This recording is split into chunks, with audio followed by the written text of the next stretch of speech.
Iki ni ikiganiro ukuri wacu.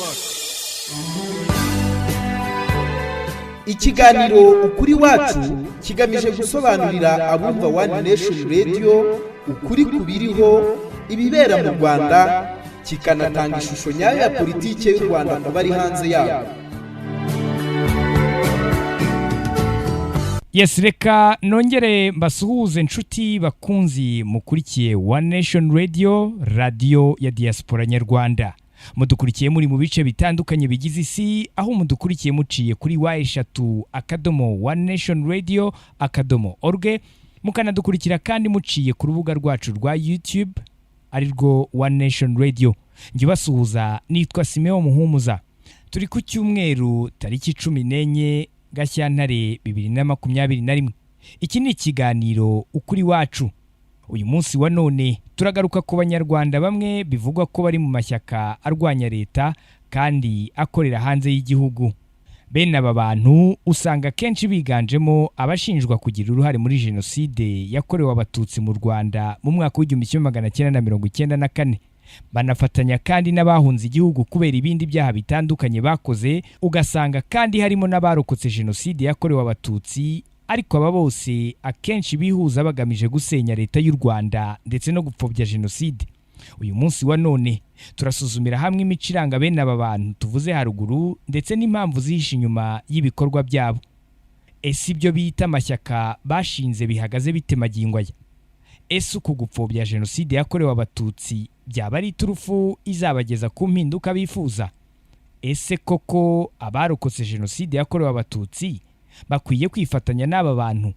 Nk'uko bisanzwe muri iki kiganiro tuba turi kumwe n'abatumirwa badufasha gusesengura ingingo tuba tugiye kugarukaho.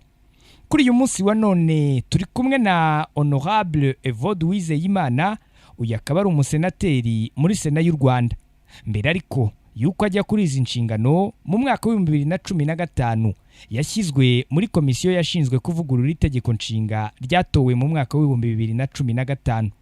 Yinjiye muri guverinoma mu mwaka wa 2016 ubwo hashyirwagaho umwanya utaruriho mbere w'umunyamabanga wa leta ushinzwe itegeko nshinga n'andi mategeko. Umwanya yavuyeho ajya kuba ariho ubu wo kuba umusenateri. Turavugana aherereye i Kigali mu Rwanda. Niba mutwumva neza, Honorable Evode Uwizeyimana, tubaha ikaze hano kuri One Nation Radio mu kiganiro ukuri wacu cya none. Murakoze cyane Simeo. Turi kumwe kandi na Madame Assumpta Umunyana Seminega, kuri ubu akaba ari umunyarwandakazi utuye mu gihugu cya Canada. Mu gihe cy'urugamba rwo kubohora igihugu, Madame Assumpta kandi yari umunyamakuru kuri Radio Muhabura. Uyu munsi wa none nk'umunyarwandakazi akurikiranira hafi bibera mu gihugu cye ndetse akanatangaho umusanzu w'ibitekerezo. Turavugana aherereye muri iki gihugu cya Canada muri Vancouver. Niba mutwumva neza namwe Madame Assumpta, tubaha ikaze kuri One Nation Radio mu kiganiro ukuri wacu cya none. Murakoze cyane Simeo, turabashuhuje na Honorable Evode kandi ndamushuhuje.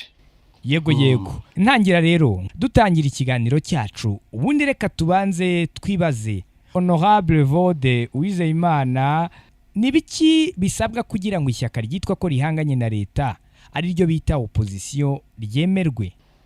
Murakoze Simeo. Ubundi ngira ngo turebe iyo icyo bita ishyaka rya politike n'abantu bundi bishyira hamwe bakaba bafite ibitekerezo bashyira hamwe, ibyo nakwita nka projet de société, bakagira une ligne idéologique. Ibyo bitekerezo bikaba bigamije kuko ishyaka rishyirwaho rigamije gufata ubutegetsi kugira ngo riyobore igihugu.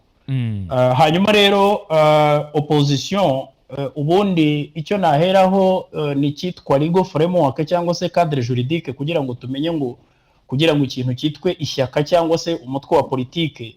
Hano mu Rwanda dufite imitwe ya politike igera kuri 11, ikaba ariyo mitwe yemewe.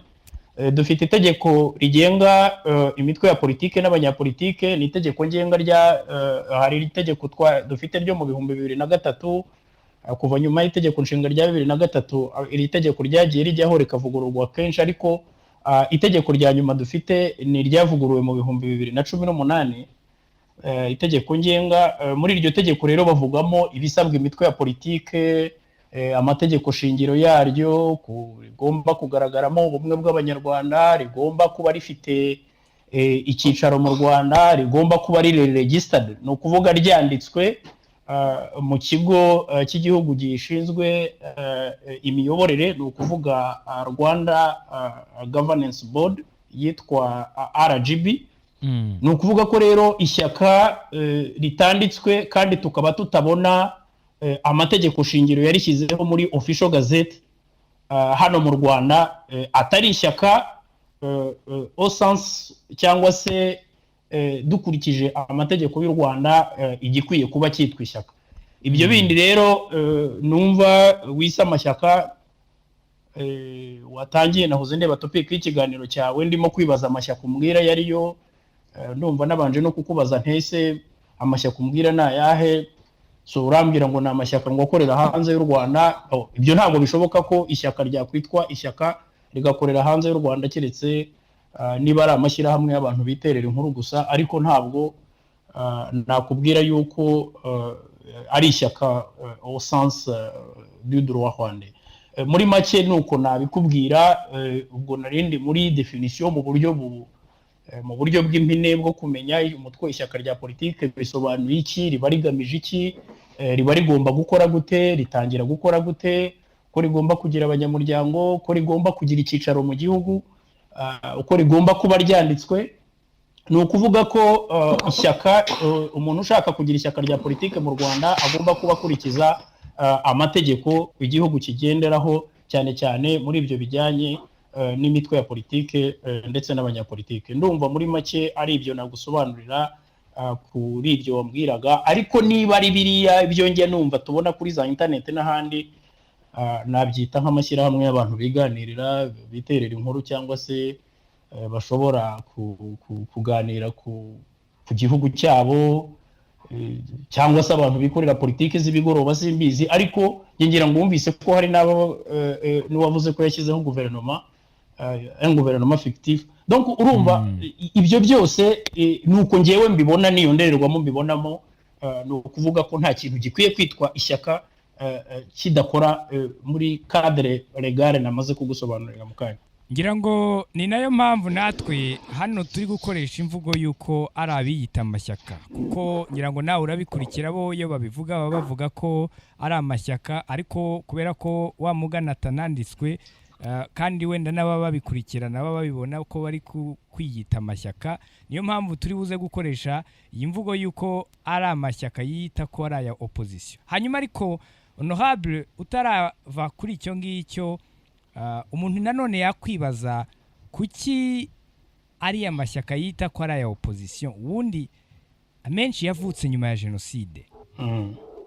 So icyo nakubwira nuko kuba abo bantu biyita amashyaka ni abantu urebye nabashyira nko mu byiciro bine. Nabashyira nko mu byiciro bine kuko nanjye mu mahanga nabayeyo, nanjye nabaye muri Canada imyaka itari mike, hari n'icyo mbiziho mu buryo bwihariye. Ubundi aya mashyaka, ibi bintu bita amashyaka cyangwa se abiyita amashyaka, gereka byite amashyirahamwe y'abiterera inkuru, niko nahisemo. Ubundi nabashyira mu byiciro nka bine. Icyiciro cya mbere iyo ubareba, hari abo bita les idéologues ba parimehutu, cyangwa se abantu bafite umurongo wa parimehutu uko twari tuyizi. Uzi ko hari parimehutu yabayeho, nyuma bibaye muderi parimehutu, ariko ni ishyaka ryayoboye igihugu ku gihe cya Perezida Gregoire Kayibanda, igihe cya Repubulika ya mbere. Hanyuma hakaba abo nakwita les nostalgiques du MRND. Hari abantu bari ku butegetsi igihe cya MRND bakomeza kwizera ko igihari cyangwa se izagaruka. Abo bakaba bagizwe n'abari ku butegetsi icyo gihe, cyangwa se ababakomokaho bemeye gukurikira uwo murongo. Donc bari muri iyo nostalgie. Hanyuma ikindi cyiciro cya gatatu, ngewe iyo nitegereza nsanga kirimo aba bantu mukunze kwita cyangwa se dukunze kwita ibigarasha. Aba bantu dukunze kwita ibigarasha ni abantu ahanini bagizwe n'abantu bahoze muri RPF bataye umurongo, kuko niko iki ni ikindi cyiciro.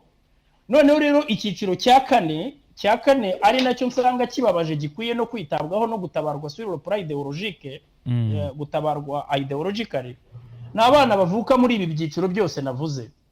Kuko impamvu uvuga ko ari abana bavuka muri ibi byiciro byose navuze ni ukuvuga ngo aba n'abana ushobora gusanga ari ba victime b'amateka cyangwa ba victime bizo za ideology zajyanye igihugu muri jenoside no mu macakubiri y'urudaca, ku buryo abo bana iyo bareba bo bagomba nta kintu, kuko ntabwo ideology ntabwo ari ikintu hereditaire. Nta muntu n'umwe ushobora kuvuga ngo utekereza nk'umubyeyi wawe, cyangwa niba umubyeyi wawe yarafite ibitekerezo by'ivangura n'amacakubiri, cyangwa se niba ari umuntu uregwa jenoside cyangwa wakoze jenoside nawe warayikoze. Jewe nuko mbyemera. Noneho rero ikindi muri ibi byiciro byose rero impamvu ubona ari ubudumbidumbi bwinshi nuko usanga aba bantu nabo ubwabo ntabwo bashobora kumvikana. Kuko ndaguha urugero rw'ibyo nzi neza. Kera nkiba mu mahanga nigeze kuba ndi en collaboration na Faustin Twagiramungu, ndetse tugira n'igitekerezo cyo gushyiraho ishyirahamwe ryitwaga RD y'u Rwanda nziza.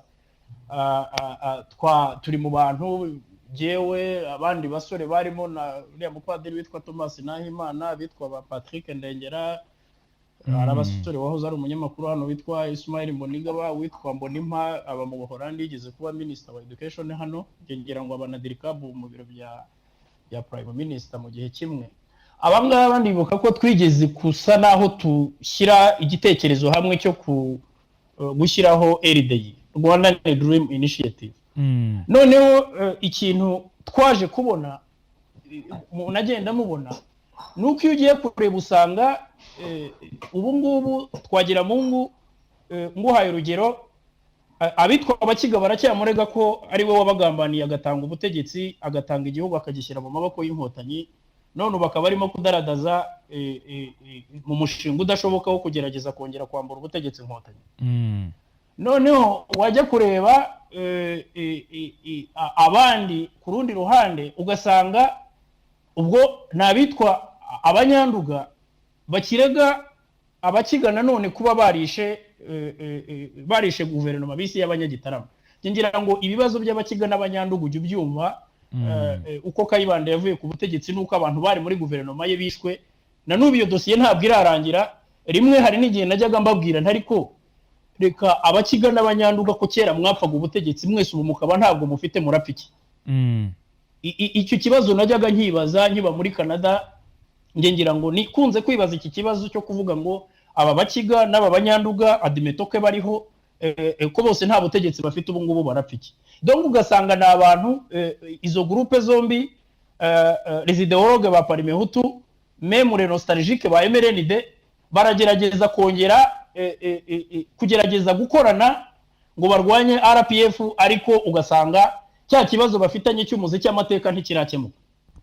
Noneho ukongera ukareba ugasanga hari n'abantu bakoranye nabo badashaka kumvikana.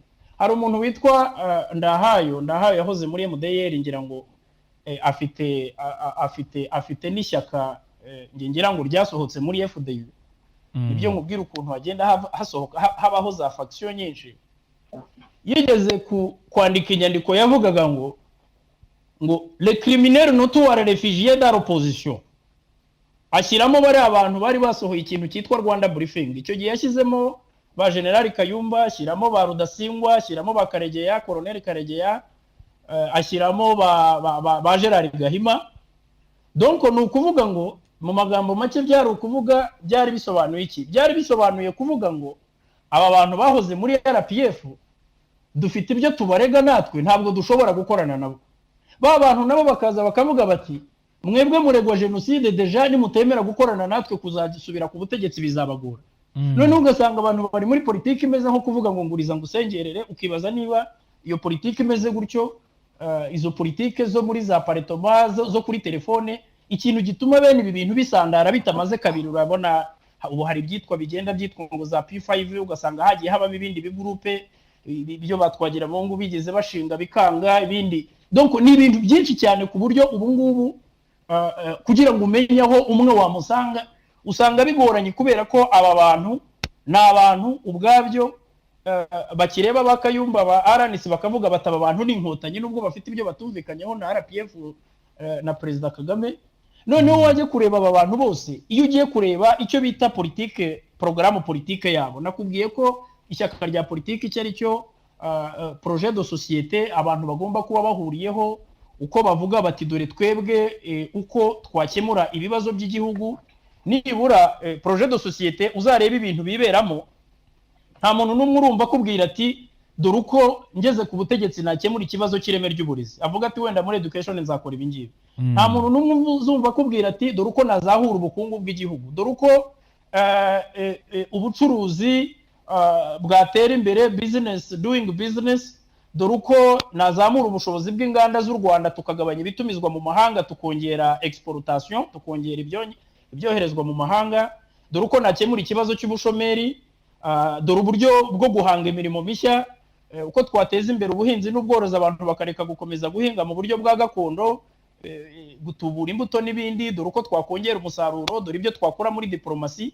donc ugasanga dore uko ibijyanye n'umutekano uko twabyitwaramo ibyo bintu nta muntu n'umwe uzumva bivuga ahubwo impamvu aba bantu urugamba rwabo rudashoboka rwabo rw'amagambo cyangwa urw'amasasu narwo badashoboye rumeze nko kwiyahura cyangwa nko kurota usanga biterwa nuko ni abantu usanga ibyo barimo atari politike ahubwo ari inzangano hariho umuntu muzaganira umubaza nagiye nganira na benshi muri ukamubaza uti programme politike yawe ni iyi mukaganira amasaha abiri icyo uza gukuramo ugakuramo ko yanga Kagame cyangwa yanga RPF ngira ngo wenda ukiri naho ngaho honorable Evode ngira ngo kugira ngo n'abadukurikiye wenda tugendana birashoboka ko harimo n'ababyumvise hayigeze no kubaho ikintu ubwo iri shyaka wari urimo nk'uko bitubwiye rya RDI ryari ririmo na Twagiramungu ndetse n'abandi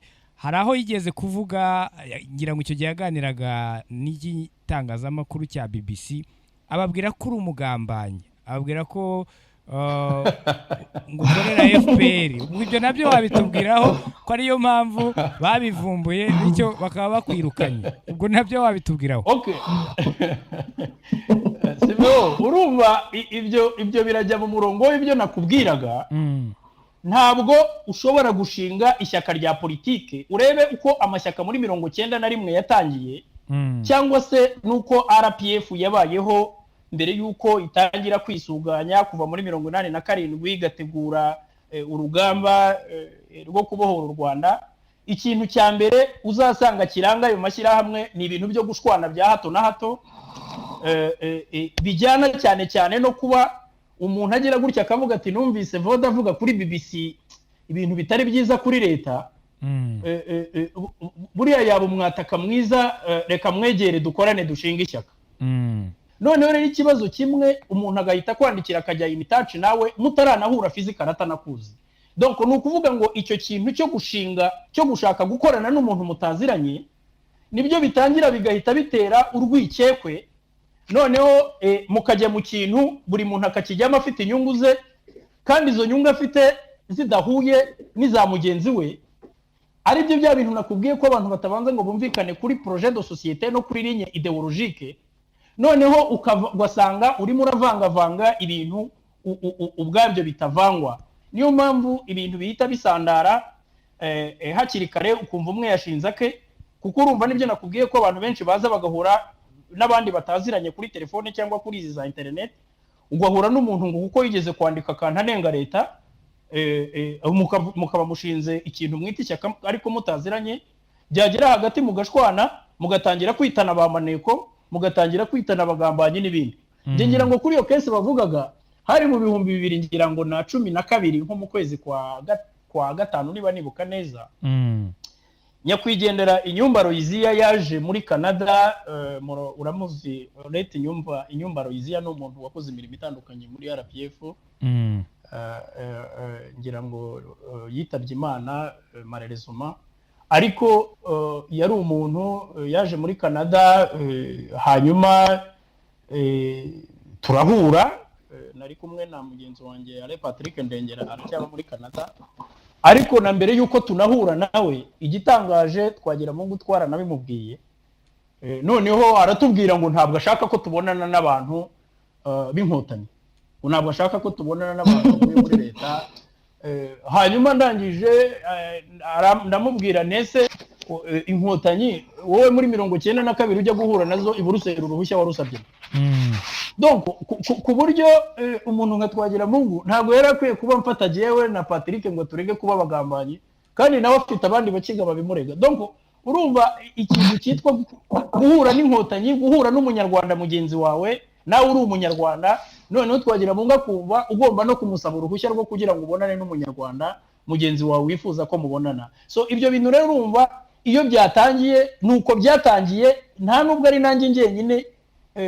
Uzurebe umuntu aba mu mahanga bakamutsindagiramo iyo ideology wahoze uvuga, hari abantu babwira bati ugeze i Kigali bakwica, bagufunga, naho wakandagiye ibitaka babiyora, wazi Kigali babona usubiyeyo bagatangira kukwishisha, donc bagatangira kubona ko wabaye umugambanyi. Ibyo rero ni ibintu bijyanye n'abantu bahura bataziranye, noneho bagashinga ikintu kitagira umurongo ngenderwaho, noneho wajye kureba programme politique yacyo nkuko nahoze mbikubwira. Abantu nta programme politique bagira, nta projet de société baba bafite.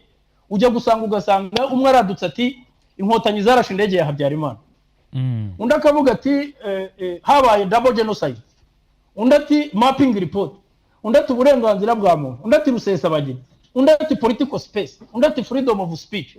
Noneho ako kaduruvayo kose ugasanga abantu programme politique yabo either no gupfobya genocide, no kwanga Kagame, no kwanga RPF, cyangwa se mu kimwe no kuvuga ngo ugiye gushyiraho umutwe ufite branche armée igomba kurwanya RPF noneho rero ikibazo ahantu kiri nuko iyo umaze kuvuga ngo ushyizeho umutwe wa gisirikare ukavuga ko ukabyiyemerera ku mugaragaro ubudekaraye intambara ku gihugu. Noneho rero ikintu cyitwa inshingano y'ibanze leta zose zifite ni ukurinda ubusugira bw'igihugu no kurinda umuturage no kurinda umutekano w'abaturage b'ibyo bihugu. Ni ukuvuga ngo icyo gihe rero iyo udekaraye uvuze ko ugiye kurwanya leta ukavuga ngo ushinze ishyaka rirwanya leta, nayo irakwitegura, ishobora no kugutanga by preemptive action ikagutikura rwose, nta nubwo ibi ngibi nirirwa nkubwira ko hari n'ibanga ririmo. Ngira ngo na Perezida Kagame yigeze kuvuga ati abo mwumva ku maradiyo no kuri internet, yaravuze ati bariya ntibazi ibyo bavuga, ntibazi ibyo bakinisha. Donc yaravuze ati barakina n'umuriro, barakina n'umuriro kuko bakiri kure yawo, ariko umunsi bawegereye uwo muriro uzabotsa. Ni nabyo bimwe na bimwe wagiye wumva cyangwa ushobora kubona. Ariko ndetse nanone iyo umuntu nyakomeje kukubwira ko usanga abantu agenda politique, mbwira reka ngo nk'urugero ufashe umuntu nka Rusesabagina, afashe ikintu aragishinze, avuze ko gifite branche armée, arabidekaraye ku mugaragaro, avuze ko gifinansa, avuze ko arimo kugishakira ubushobozi. Uriya wahoze avuga ngo ari muri Nyungwe zo muri Komore sinzi ninde ni Sankara, aravuze ati ibintu by'inyabimata barabyiganje ibyo bitero ko aribo babikoze, biriya n'ibyaha mpuzamahanga, umbwira ahandi hantu wabikora, haba mu Burayi haba muri Amerika. Nabonye abadepite bo muri European Parliament ejo bundi barasohoye resolution ngo isaba ko bamurekura, ngo inavuga yuko ngo ari umuntu washimuswe mu buryo bumwe cyangwa ubundi. Ariko ntushobora gufata dosiye y'umuntu bwayo, dosiye judiciaire, ngo uyigire programme politique. Ubu bageze kuri Rusesabagina, ejo bundi bari kuri dosiye ya Ingabire, ubu babaye baparitse. Ubundi bati indege ya Habyarimana. Donc ni ukuvuga ngo ntushobora kurwana intambara nubwo waba ushaka kurwana, urwana intambara itagira impamvu. Ese ubundi ubona ari ukubera iki bene abantu biyita ko bari mu mashyaka, kuki aya mashyaka nyine nk'uko bayita adashobora kwiyandikisha mu Rwanda? Aha, impamvu ya mashyaka jewe igisubizo naguha nta nubwo kinagoye cyane. Icya mbere cyo nuko bazi neza ko bafite ideology zidashobora kwemerwa muri iki gihugu, ko ntabwo waza muri iki gihugu ngupfobye genocide hano. Aba bahungu ba hano rwose ribu baraguterura, ntabwo nabiguhisha, kuko hari amategeko ari ahangaha. Iyo uje ukaza kuvuga ibyo wishakiye kuko jenoside uzurebe n'ahantu uretse na jenoside yakorewe abatutsi nubwo wajya kuri jenoside yakorewe abayahudi hari amagambo adakinishwa ni ukuvuga ngo freedom of speech ifite aho igarukira ni uburenganzira mu gifaransa tuvuga ko ari ni uburenganzira ni liberté ariko iri relative baravuga ngo la liberté d'expression n'est jamais absolue donc ni ukuvuga ngo hari aho utarenga ni ukuvuga ngo iyo uje mu gihugu gukora politike ugomba kwikonforma ku mategeko hari icyo ni icyambere hanyuma ikindi cya kabiri abandi bantu bari muri aya mashyirahamwe harimo abaregwa ibyaha bya jenoside reka nguhe nk'urugero kubigorana muri ya mikoranire ishekeje uzi ko umuntu witwa Gahima Gerard yabaye prosecutor general hano iyo ubwiye Gahima Gerard agiye gushaka umuntu wahoze muri MRND ngo bakorane politike kandi ariwe watanze international arrest warrant yo kumufata wibaza ukuntu iyo mikoranire iri bushoboke nabyo bikagushobera ni ukuvuga ngo hari abantu bafite ibintu byabo bapfuye mu mateka yabo ubwabo badashobora no gukorana hari nabo wabwira uti ni mube muganira ndaje ugasanga umwe yishundi kandi bose bavuga ko barwanya leta ni ukuvuga ngo abantu badafite ikintu kibahuza na kimwe ntabwo bashobora gukorana ngo bakore politiki donc noneho rero ugasanga umuntu umwe niba ashakishwa n'ubutabera bw'u Rwanda kubera jenoside uwo muntu nta handi hantu yavugira ko ari umunyapolitike uretse mu mahanga niba umuntu nanone yaravuye hano hari ibyo abazwa n'ubutabera akaba afite n'urubanza hano azi ko naza mu Rwanda baza kumufata niba umuntu ari umuideologue wa Parimehutu yazamutse ikageza n'abantu kuri jenoside notama fata umuntu w'umusederi hano sederi n'amahame yayo n'ibyo ubuze umuntu w'umusederi hano mu Rwanda urambwira ngo yakwiyandikisha agakora politiki imeze gute donc ni ukuvuga ngo niyo mpamvu nakomeje kukubwira ngo aba bana bavuka kuri aba bantu nibo bana bakwiye gufashwa sur le plan idéologique kuko bo amateka yabo ari clean ntacyo babazwa hari abantu baba genocideri kabombo hari abandi bishe abantu hari abandi bafite ibindi byaha babazwa abo bantu nibo baza bagafata urubyiruko bakarufata anotage ugasanga rwabaye hostage bakababwira bati mu Rwanda babafunga mu Rwanda babica mu Rwanda babagirira nabi ariko ngira ngo iyi covid itaraza ngira ngo buri mwaka hajyaga habaza Rwanda Day zagendaga nyakubahwa perezida wa Repubulika na guverinoma bagahura n'abanyarwanda baba muri diaspora abo twita intara ya gatandatu kandi wabonye ko hari abana benshi byagiye bikura muri uwo mugozi w'ikinyoma ariko icyo nakubwira nuko hari abantu baba badashaka gusigara bonyine bagerageza kubumvisha ngo hariya ni mugeyo barabagirira nabi kubera yuko bo bazi ko batahagera cyangwa se bazi ko batahajya ikindi cya kabiri nakubwiye politike umuntu ayikora full time iyo wiyemeje kuba umunyapolitike ntabwo ukora politike y'ibigoroba abantu baragenda umuntu akirirwa ku kazi mu mahanga nanjye narahabaye haba n'igihe usanga ukora ubuzi butatu ukiga ukava ku ishuri ujya ku kazi ugataha unaniwe wagera mu rugo ugafungura computer ukajya kuri YouTube ukareba ibinyamakuru ukareba ibyiriweho so donc usanga ari nk'uburyo bwo kwinezeza cyangwa kuruhuka ariko izi politike z'ibigoroba niyo mpamvu mubwira ngo sondeza amateri bakora politike do caniveau nta muntu numwe vraiment wakubwira yuko ari buhindura ibintu mu gihugu d'abord kubera ko n'ibintu avuga kuko n'ikindi cyanantangaje nuko wari aho ureba ugasanga ibintu bimwe baba bavuga kuko nanjye hari ibyo nageze hano nsanga bimwe mu byo navugaga nsanga bitandukanye n'ukuri kwibiri kuri ground ntabwo wavuga ngo umuntu ari buguha amakuru kuruta ko waba uhibereye iyo rero umuntu avuga ibintu bitandukanye n'iby'abaturage babona uwo muntu nta muntu n'umwe ushobora kumutega amatwi either uramutega amatwi umwihorere cyangwa se nibyo nakubwiye yuko ikintu cyitwa impamvu nicyo kintu cyonyine ushobora guheraho ukavuga uti ngiye gukora politike kandi ubundi umuntu uri muri opposition responsable ibaza leta ibintu yemereye abaturage itashoboye kubagezaho ibaza leta ibyo idakorera abaturage kandi biri mu bushobozi bwayo ni nayo mpamvu nkubwira yuko witegereje neza aba bantu bose bashuka abantu ngo nibajye mu ishyamba ngo nibahaguruke bagumuke ngo bateze akaduruvayo nta muntu n'umwe uzabaze twagera mu ngo afite abana cyangwa ubaze Rusesabagina umubaze niba hari umwana uri muri FRN cyangwa mu mashyamba yo muri Kongo nta n'umwe bose barajya kuri YouTube bose bakadekarara intambara izi zamagorwa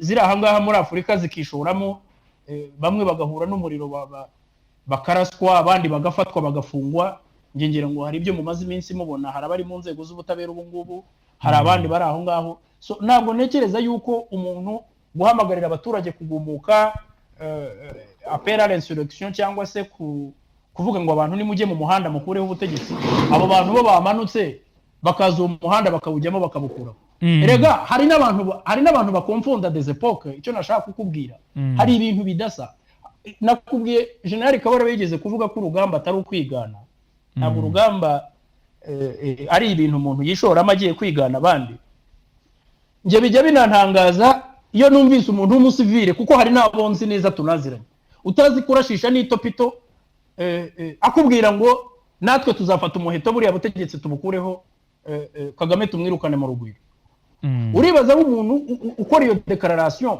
niba n'ibintu avuga bishoboye ikindi cya kabiri muri 90 ntabwo RPF yari iri mu kajagari nk'akaba abantu barimo ngira ngo n'abantu bari bafite Assumpta araza kutubwira ngira ngo hari abantu bari bafite twarinye ideologique cyangwa se utundi tuntu ku ruhande ngira ngo nka Rudasingwa naganiriye n'abantu muri RPF bakuru cyane ikintu cya mbere babanje kwegeranya abo bantu kugira ngo bajye umujyi umwe abantu nibura abantu bagire donc bagire icyo nakwita common goal bagire umugambi umwe different views but one direction urebe RPF yari organized kandi yari ifite impamvu kandi ikindi cya kabiri ntabwo ubushobozi RPF yari ifite haba mu buryo bw'amafaranga haba muri contact diplomatique haba mu buryo bwa organization ntago ibyo bintu iyo umuntu yitakumye akavuga ngo mwebwe se ko mwafashe intwaro mugafata igihugu ntago RPF yafatiye igihugu hano kuri YouTube ntago bishoboka so ngenekereza ko abantu bakunze kugereranya n'ibintu bidashoboka ikindi cya kabiri ntago abantu bakwiye kwiteranya ubutegetsi bwa MRND n'ubwa RPF system ya RPF iri strong enough ndakubwiza ukuri izi ni systeme zose nzi ntabwo MRND system ya MRND ni RPF ntabwo ushobora kuzigereranya kandi ndakumenyesha ko uzabaze batwagira Mungu bari muri opposition hano barwanyije Habyarimana bari hano mu gihugu hagati Habyarimana agomba guhangana n'abanyapolitike bamurwanya mu gihugu hagati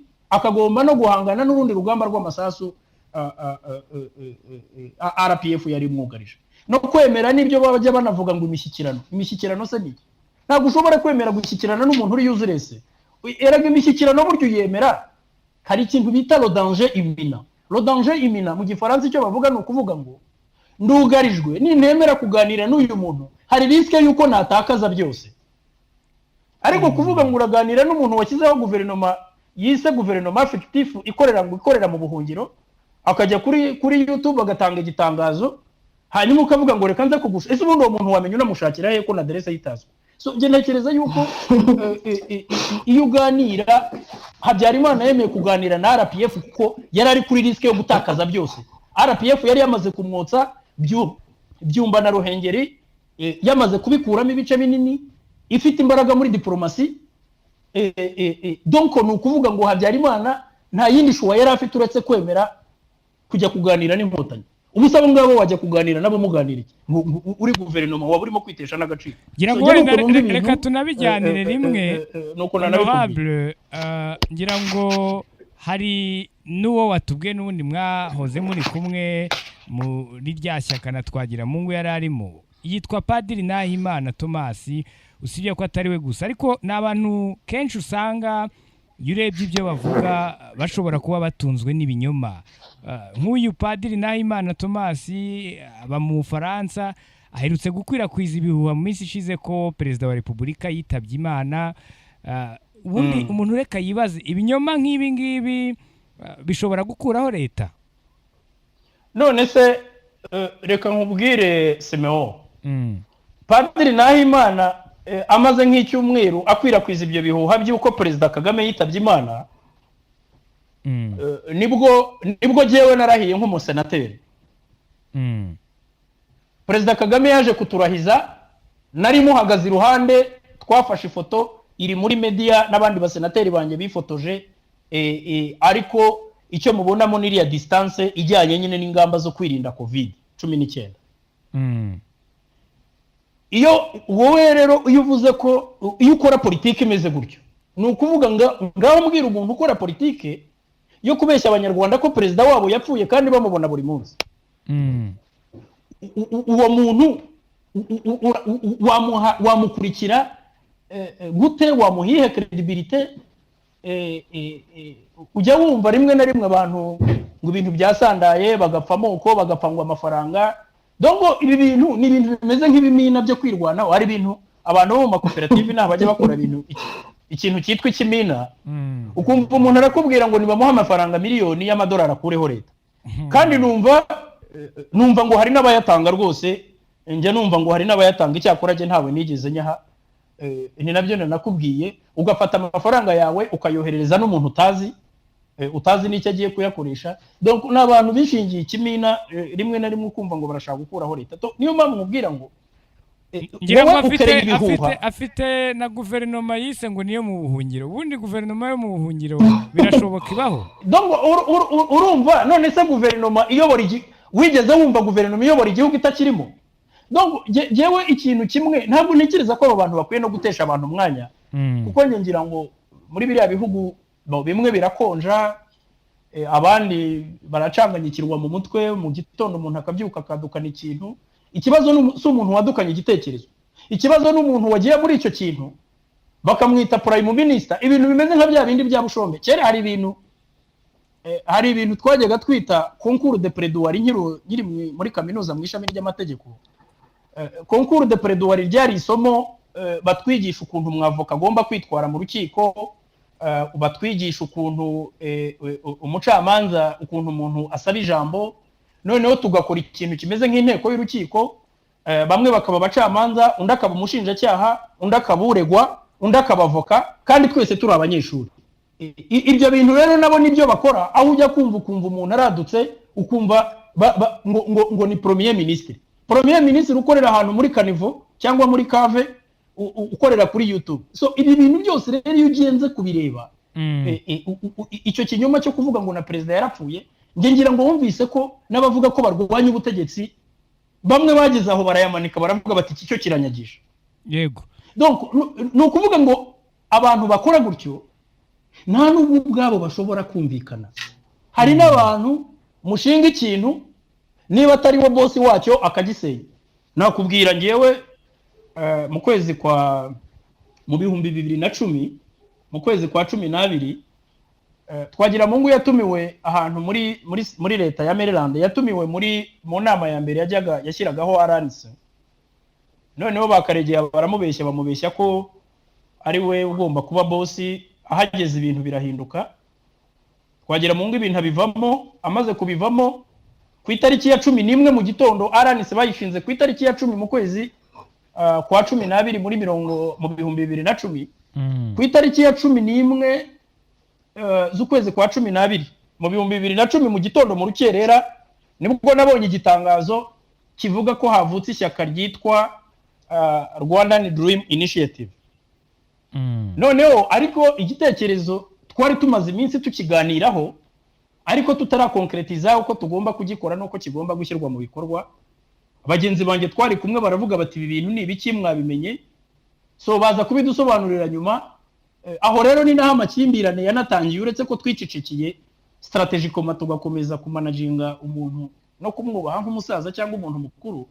Ariko ndimo ndakubwira yuko inyungu iyo zidahura, iteka biragoye kugira ngo ukorane n'umuntu, cyane cyane ko hari abantu uzasanga muri ibi bintu bamwe bari muri reglement de compte, umwe agasanga wamusesengura ugasanga warakubwira ko ashobora kuba afitanye ikibazo cyihariye na Perezida Kagame cyangwa yanga Kagame, ariko ko nta wundi muntu wenda wo muri RPF bafitanye ikibazo. Noneho cyangwa undi akaza akakubwira ko afitanye ikibazo na RPF, cyangwa se akakubwira ati uvanyeho Kagame abandi basigaye twakorana.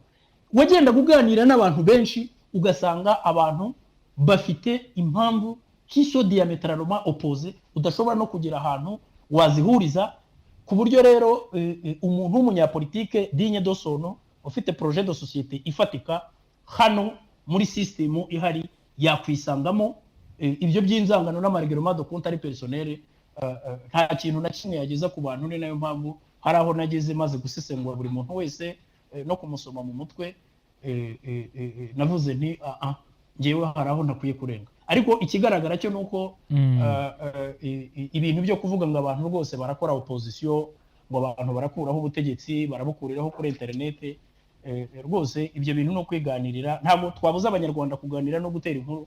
Ibyo bintu byo bifata nk'amashyirahamwe y'abantu biterera inkuru. Murakoze cyane Honorable Evode. Reka noneho tujye kuri Madame Assumpta Umunyana Seminega. Ngira ngo wakurikiye ibyo Honorable Evode yatubwiye, ariko nawe ngira ngo yaba nyuma ya jenoside icyo gihe warabibonaga, nyuma ya jenoside yakorewe abatutsi nubwo ndetse na mbere yaho wari uri kuri radio Muhabura. Ubundi wowe ku bwawe mu busesenguzi bwawe ubona ari kubera iki menshi mu mashyaka aya turi kugarukaho yita ko ari opposition, twavuga ko ari iki cyatumye aba menshi nyuma y'uko FPR ifashe ubutegetsi? Urakoze cyane Simeon. Ndumva ibyinshi Maître Evode yabivuze, ariko umpaye akanya gatoya wenda nkasubira ku mateka gatoya uko amashyaka mu Rwanda yatangiye noneho kugeza ubu ngubu, tukareba aho ageze aha ngaha, noneho tukareba n'ikintu kibibatera icyo ari cyo. Mpereye imbere gatoya wenda tuvuge nka nyuma gatoya ya revolution muri 59, ariko wenda nibwo navuga ko haje amashyaka menshi, za MDR, Parmehutu, za Raderi, za Inari, za Aprosoma. Byaje kugaragara ko MDR, Parmehutu nyuma niyo yafashe ubutegetsi, ariko irangije irayamira yose isigara yonyine. Nayo nyuma yaje kumirwa na MRND. Ndetse navuga ko nyuma ya twese itwita ubwato, twese ngo tugiye mu bwato bwa Muvoma, twese twari muri icyo gihiriri. Noneho ukabona ko ayandi mashyaka yose navuga opposition mbese ijya gutangira, nayo yatangiye ihereye kuri ko FPR imaze gutera, nibwo ayandi mashyaka yahagurutse. None uburyo yahagurutse rero, uburyo yahagurutsemo ubona ko bwari uburyo takwita patriotique, ko ari nko kwihimura. Baravuze bati okay, FPR irateye, noneho natwe reka duhaguruke twihimure umujinya ibyo MDR ibyo MRND yadukoreye, reka natwe duhaguruke. Ubwo na za PSD ziraza, simvuze na za Senateri. Nyuma rero ugasanga nyine ukibaza nta mpamvu bari bafite mu by'ukuri, kwari kuvuga bati reka duhaguruke turwanye inkotanyi ziteye, natwe duhaguruke turwanye Habyarimana. Ariko bumva ko mu by'ukuri FPR simpamye kumva ko izatsinda, ari nacyo cyagiye kirakazana batwagira Mungu, ngira ngo babaye déçu, barababara. Umujinya mwica Faustin twagira Mungu bamwita opposant éternel rukokoma, na n'ubu ngubu ntiyakirimo. Ntabwo yigeze mbese anyurwa n'ubuyobozi na FPR akayanga.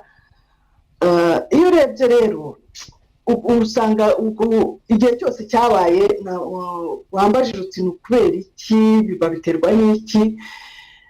Igihe cyose nta mpamvu ufite yo kurwana. RPF yari ifite impamvu, bari barabujije abanyarwanda uburenganzira bwabo nko kwitwa abenegihugu. Abari mu gihugu imbere bari barabizi politike y'ivanguramoko, yari yaratubujije amahwemo ari mu mashuri ari no mu kazi. Noneho ugasanga akenshi RPF yari ifite impamvu, ariko abandi noneho nyuma ya jenoside RPF ikintu yashyizeho ni uko ibyo byose yabonye mbere byatumye byo guheza abenegihugu hanze, kubima uburenganzira mu gihugu, yo yabikuyeho ndetse igumishaho nayo amashyaka kenshi nk'uko amasezerano ya Arusha yari yabyemeye.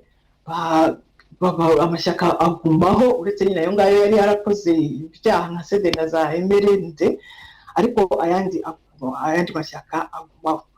Noneho ukibaza impamvu abandi mu by'ukuri barakajwe n'iki ko iki gituma bumva ko bagomba guhora muri iyo opposition.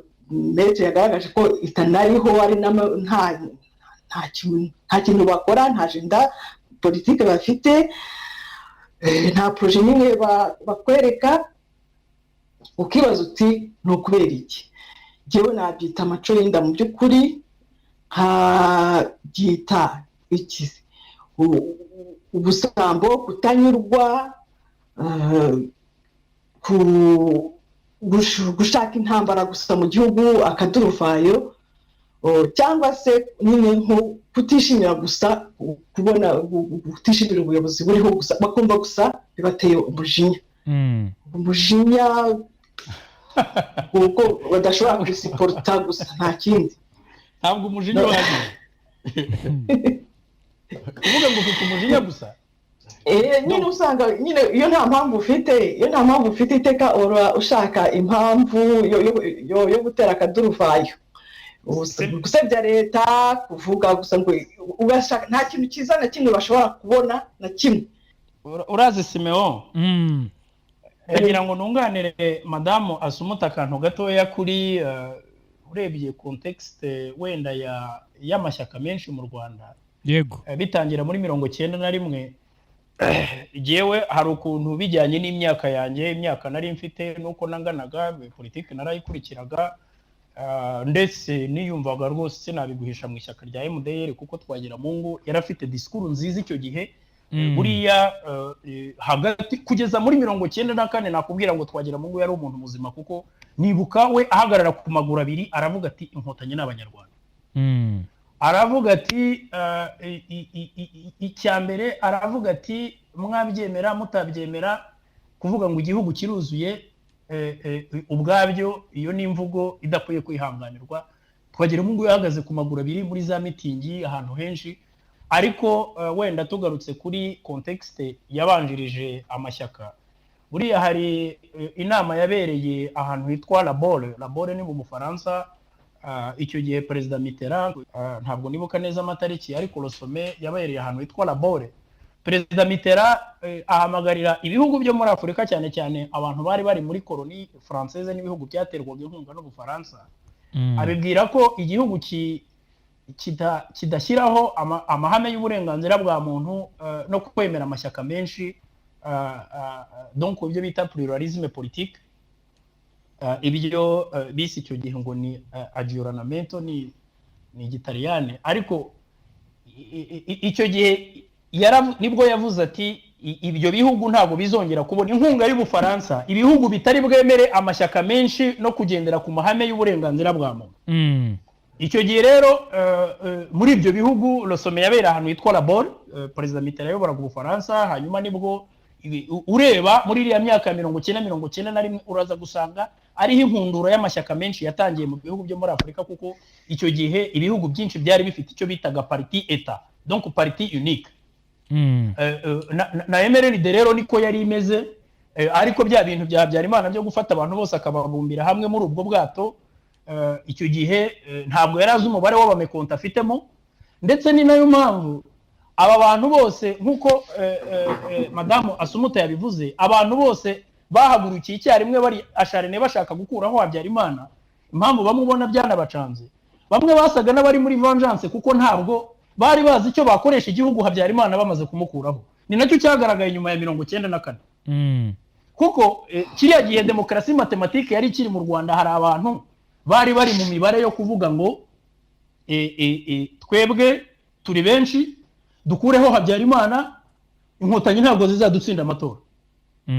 Inkotanyi zizi kurwana ariko ntabwo zizi gutegeka. Izo siroga zari ziri mu masaro y'abantu bari muri politiki icyo gihe, ku buryo rero nakubwira ko abantu ugiye kureba muri za hari ikintu nigeze kukubwira cya konfuri y'Abakiga n'Abanyanduga. Iyo konfuri y'Abakiga n'Abanyanduga yari ihari iyo urebye amashyaka y'icyo gihe, ukareba ikintu cyiswe CPC.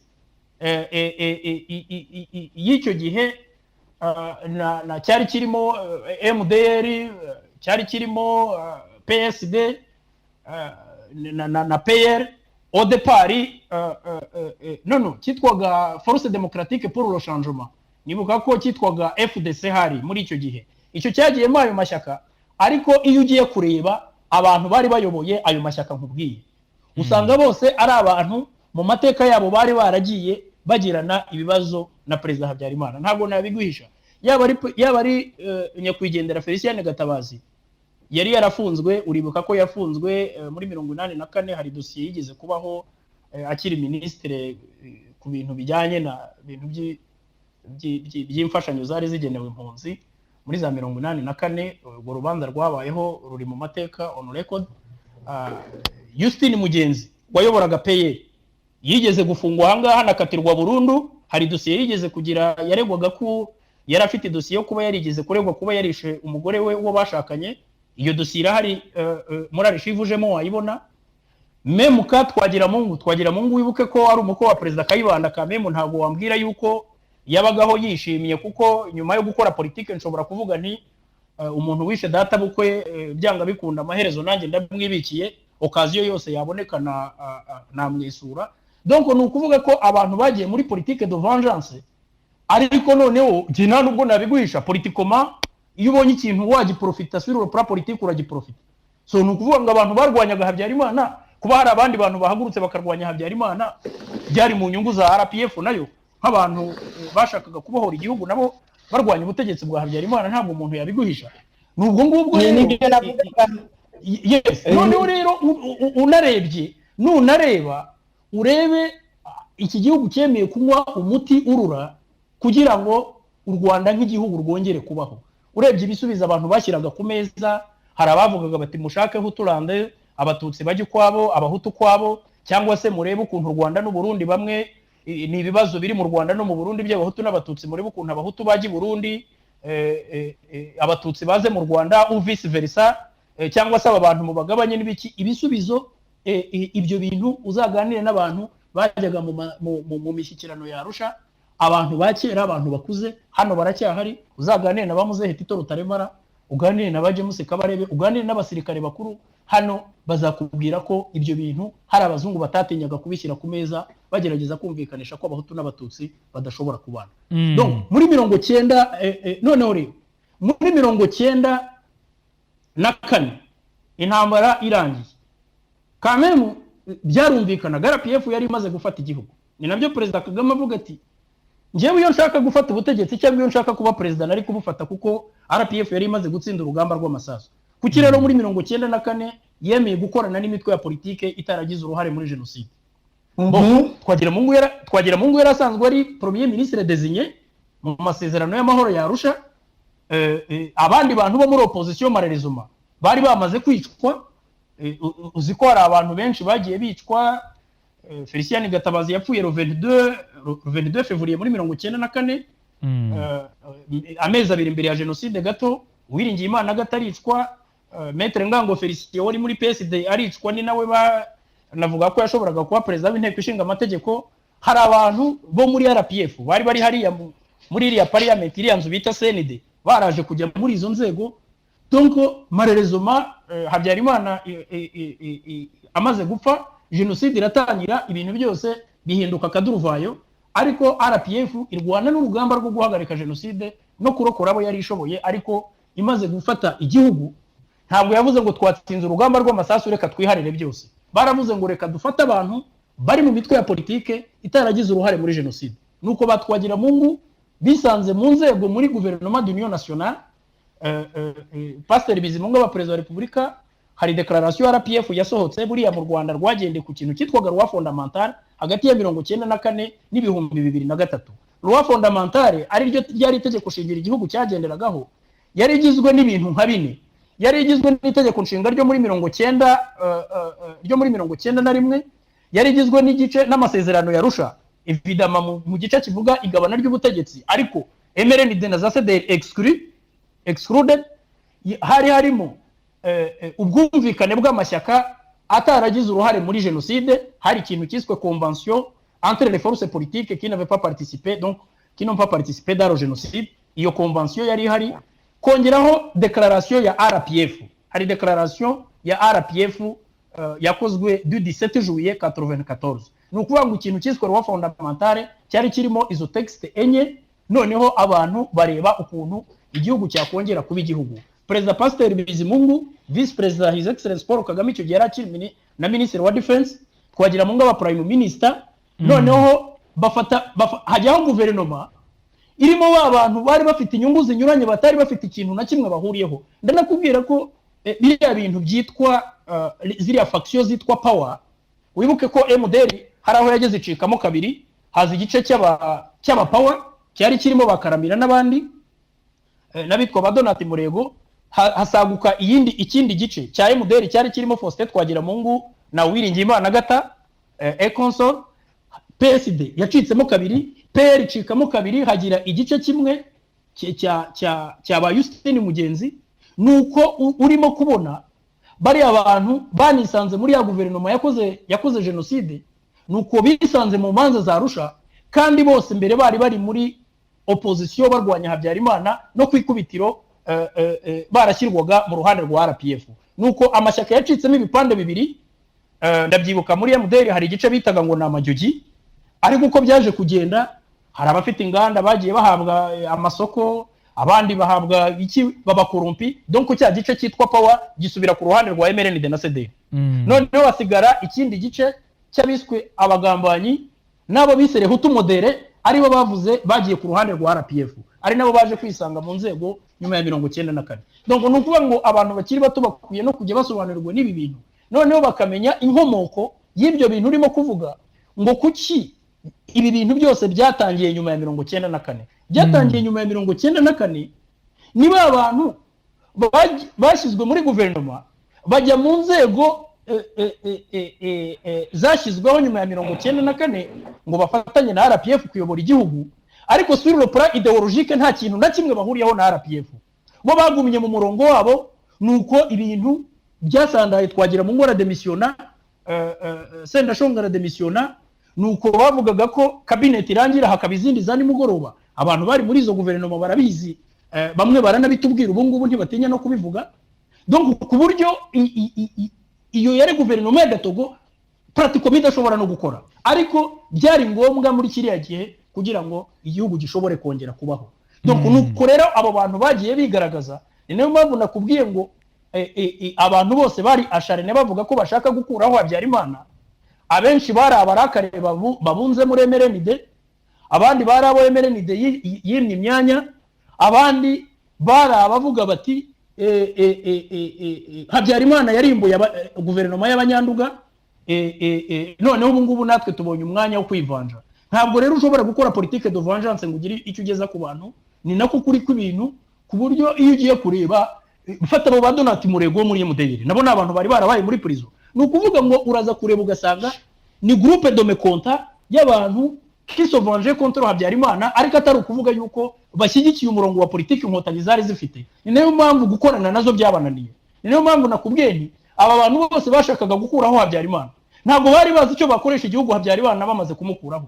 Bo bakomeje kujya mu cyizere cyo kuvuga ngo aya masezerano yarusha aravuga ko nyuma y'amezi 22 les institutions de transition à base de la régie donc inzego za guverinoma y'inzibacyuho yabu zagombaga gukora gusa amezi 22 nyuma hakaba amatora.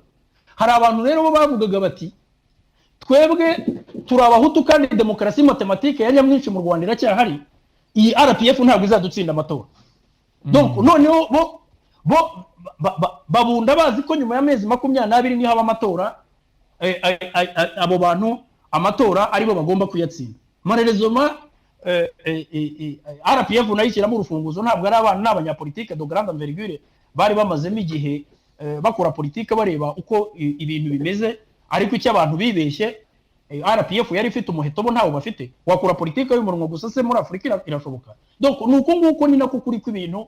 Abantu hari ibyo bajya batinya kuvuga, byaba abantu nta n'igihe ntabibabwiraga, ni nabyo byo kumva Twagiramungu aravuze ngo inkotanyi zaturushije amayeri, ngo zaratubeshye. Yuri umuntu w'umugabo ukwiriye kuvuga ngo abantu barakubeshye, kugira ngo nawe butari serious. hanyuma ze politike so kameme gendekereza yuko ibintu bimwe abantu baje banabivugisha n'ukuri ni ukuvuga ko niba uvuga ngo abantu barakubeshye uvuga ngo abantu bakurushije amayeri nuvuga ko icyo gihe nawe uri umunyapolitike wa fake.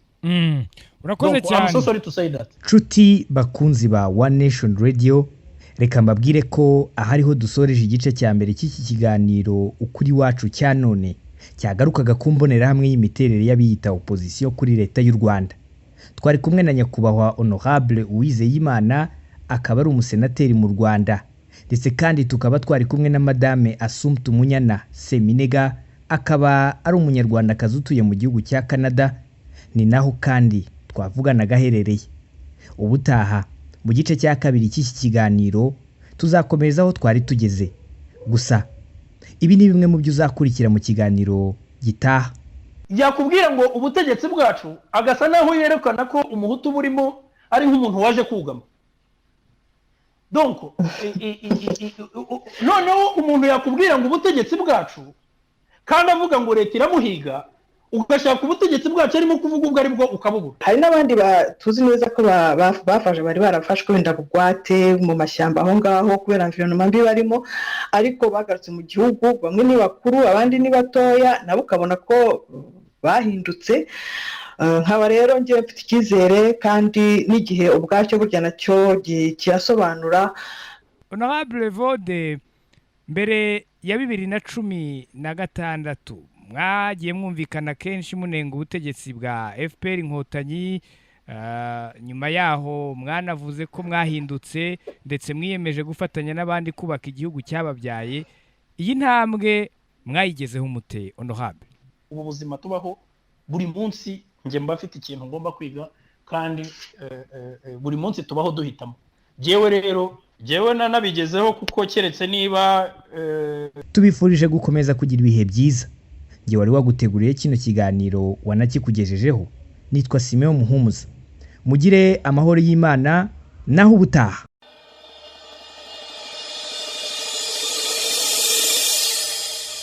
Iki ni ikiganiro ukuri wacu. Ikiganiro ukuri wacu kigamije gusobanurira abumva One Nation Radio ukuri kubiriho ibibera mu Rwanda, kikanatanga ishusho nyayo ya politike y'u Rwanda ku bari hanze yabo.